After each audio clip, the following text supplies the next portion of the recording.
গোপালগঞ্জ জেলার সর্বশেষ উত্তরের একটি জনপদ বা বাজার, যেটি ভাটিয়াপাড়া টু মাসকান্দি সড়কের দুপাশে অবস্থিত।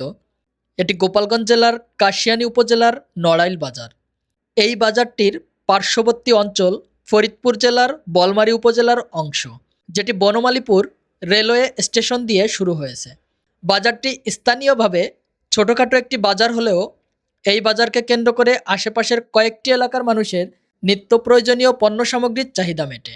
এই বাজারের পাশেই রয়েছে একটি রেলওয়ে স্টেশন, দুটি প্রাথমিক বিদ্যালয় এবং দুটি উচ্চ বিদ্যালয়, এবং এই বাজারেই রয়েছে বাস স্ট্যান্ড।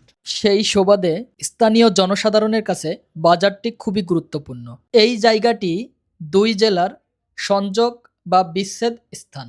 এর দক্ষিণে রয়েছে গোপালগঞ্জ জেলার অংশ এবং উত্তরে রয়েছে ফরিদপুর জেলার অংশ।